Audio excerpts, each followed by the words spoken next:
Neo skin face మీద ఉన్న చిన్న చిన్న స్కార్స్ ని తొలగించే Morpheus treatment is just a phone call away. అధ్యక్ష వాస్తవమైంది అధ్యక్ష రుణమాఫీ వీరు ఎన్నికల సమయంలో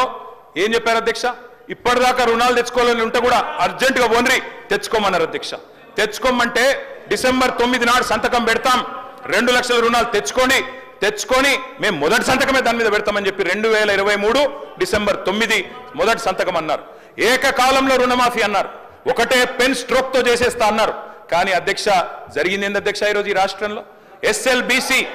వీరు ప్రభుత్వం రాగానే డిసెంబర్ 7 ఎస్ఎల్బిసి పెట్టారు state level bankers committee meeting పెట్టారు state level bankers committee meeting పెడితే అధ్యక్ష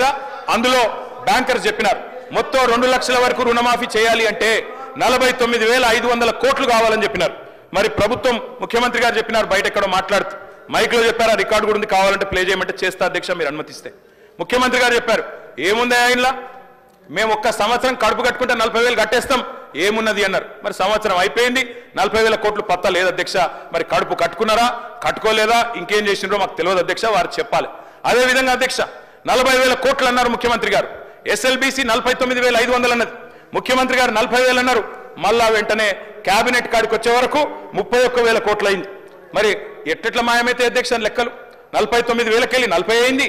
40కి వెళ్ళి కేబినెట్కి వచ్చే వరకు 31,000 కోట్లు అయింది బడ్జెట్కి వచ్చే వరకు 26,000 కోట్లు మళ్ళీ ఇవాళ మొన్న పాలమూరులో విజయోత్సవం జరిపినప్పుడు మొత్తం జరిగింది 19,000 కోట్లు అని చెప్తున్నారు అధ్యక్ష నేను సవాల్ చేస్తా ఉన్నా ఈ ప్రభుత్వాన్ని సవాల్ చేస్తా ఉన్నా అధ్యక్ష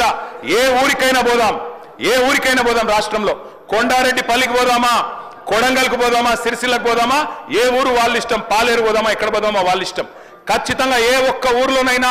100% రుణమాఫీ జరిగిందని రైతులు చెప్తే స్పీకర్ ఫార్మాట్ లో రాజీనామా వెంటనే మీకు ఇచ్చి రాజకీయ సన్యాసం తీసుకుంటారు అధ్యక్ష ఏ ఒక్క ఊర్లో అయినా సరే అధ్యక్ష ఈ రకమైన బుకాయింపు ఈ రకమైన మోసం మంచిది కాదు అధ్యక్ష పావులా కూడా జరగలే అధ్యక్ష రైతు రుణమాఫీ 49,500 కోట్లు అని చెప్పి ఇప్పటి వరకు 12,000 కోట్లు కూడా చేయకుండా తప్పించుకునే ప్రయత్నం చేస్తా ఉన్నారు ఒక మాట అన్నారు అధ్యక్ష ఆ రోజు ముఖ్యమంత్రి గారు రైతు బంధు ఎందుకు అయిపోతుందా మేమేమన్నా దివానగాళ్ళమా అవులగాళ్ళమా అని మాట్లాడింది అధ్యక్ష మరి ఇలా వానాకాలం రైతు బంధు ఎగ్గొట్టిన వాళ్ళని ఏమనాలి అధ్యక్ష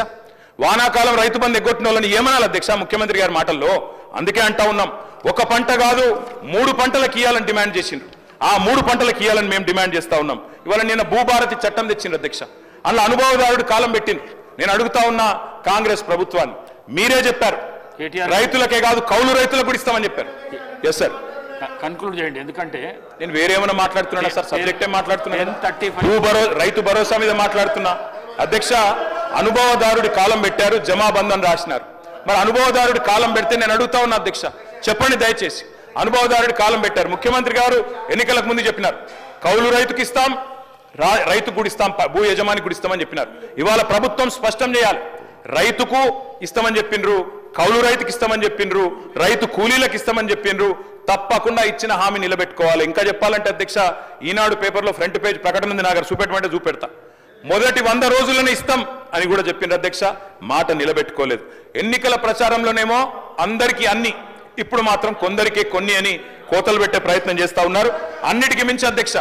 బడ్జెట్ లోనే వీళ్ళ చిత్తశుద్ధి బయటపడ్డది మంత్రి గారేమో మేము నిర్ణయం తీసుకోలేదు అంటున్నారు రైతు భరోసా మీద కానీ బడ్జెట్ లోనే వీళ్ళ చిత్తశుద్ధి బయటపడ్డది అధ్యక్ష ఏం చెప్పారు బడ్జెట్ లో రైతు భరోసాకి కేవలం కేటాయించింది 15,000 కోట్లు మీకు నిజంగానే పెంచాలన్న ఆలోచన ఉన్న మాట వాస్తవం అయితే 100 రోజుల్లో రైతు భరోసా పెంచుతామని చెప్పిన మాట వాస్తవం అయితే మీరు ఎందుకు 15,000 కోట్లే కేటాయించారు ఎందుకు మీరు 23,000 కోట్లు ఏదైతే 7,500 రూపాయలు కావాలో ఎకరానికి ఎందుకు కేటాయించలేదు 70 లక్షల మంది రైతన్నలకు మీరు 15,000 కాకుండా మరి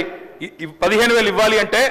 23,000 కోట్ల రూపాయలు కావాలి అది మీరు పెట్టలేదు అంటేనే మీ చిత్తశుద్ధి అర్థమైతా ఉన్నది కోతలకు సిద్ధపడ్డ తర్వాతనే ఉపసంఘం వేసినారు మంత్రివర్గ ఉపసంఘం ఇవాళ మీరు టైం పాస్ చేస్తా ఉన్నారు ఖచ్చితంగా చెప్తా ఉన్నా కాలక్షేపం చేస్తున్నారు మంత్రివర్గ ఉపసంఘాన్ని వేసి ఇయ్యదలుచుకోలేదు మీరు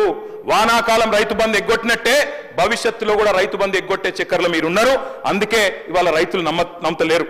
రైతును అనుమానించే ప్రయత్నం చేస్తా ఉన్నారు అవమానించే ప్రయత్నం చేస్తున్నారు పెద్దోళ్ళకి ఇస్తున్నారు దుర్వినియోగం అయిపోయింది అని కావాలని ఆంక్షలు పెడతాం అగ్ని పరీక్షలు పెడతామని చెప్పి నిందలు వేస్తామని మాట్లాడుతూ ఉన్నారు అధ్యక్ష మరి మేనిఫెస్టోలో పెట్టినప్పుడు ఎందుకు చెప్పలేదు అధ్యక్ష ఇవన్నీ ఆ రోజేమో అందరికీ అన్ని ఇప్పుడేమో కొందరికే కొన్ని కోతలు పెడతామని అప్పుడు ఎందుకు చెప్పలేదు అధ్యక్ష అందుకే అధ్యక్ష ఐటీ గట్టేటోళ్లకు అధ్యక్ష ఈ రాష్ట్రంలో అధ్యక్ష పాన్ కార్డులు ఎన్ని ఉన్నాయో తెలుసా అధ్యక్ష? ఈ రాష్ట్రంలో 1 కోటి పైచిలకు పాన్ కార్డులు ఉన్నాయి. మరి రేపటి రోజున పాన్ కార్డులు ఉన్న వాళ్ళందరికీ కట్ చేస్తామంటే, ఐటీ కట్టేటోళ్ళకి కట్ చేస్తామంటే ఎట్లా కుదురుతుంది అధ్యక్ష? అధ్యక్ష, లీకులు ఇచ్చి రాయిస్తున్నారు. గుట్టలకు పుట్టలకు రైతు బంధు అని కట్టుకథనాలు రాయిస్తా ఉన్నారు. ఉపసంఘం నివేదికలో 1,00,000 కొనేలు పెడతా ఉన్నారు. రైతు బంధు పథకం ఉసురు తీయబోతున్నారు, ఉరేయబోతున్నారు అనేది మా అనుమానం. ఉపసంఘం నివేదికను ఖచ్చితంగా రాష్ట్ర ప్రజల ముందు పెట్టాలి, శాసనసభ ముందు పెట్టాలి. అధ్యక్ష, నేను ఒకటి అడుగుతున్నా అధ్యక్ష, ప్రభుత్వ ఉద్యోగులకు ఐటీ చెల్లింపుదారులకు రైతు భరోసా కట్ చేస్తారా? మంత్రి గారు చెప్పాలి. ప్రభుత్వ ఉద్యోగులకు భూమికున్న బంధాన్ని తెంపేస్తారా? వాళ్ళు రైతు బిడ్డలు కాదా? వాళ్ళు భూమిపుత్రులు కాదా? రైతు బిడ్డ ఉద్యోగి అయితే వారికి కటింగ్ పెడతారా? తప్పకుండా చెప్పాలి. తరతరాలుగా సాగుతున్న భూమిని, సాదుకున్న భూమిని, సాగు చేస్తున్న వ్యవసాయాన్ని మరి వ్యాపారంగా చూస్తారా అని అడుగుతా ఉన్నా అధ్యక్ష. అధ్యక్ష, ఈ రోజుల్లో ఉన్న రుణ వ్యవస్థ ప్రకారం,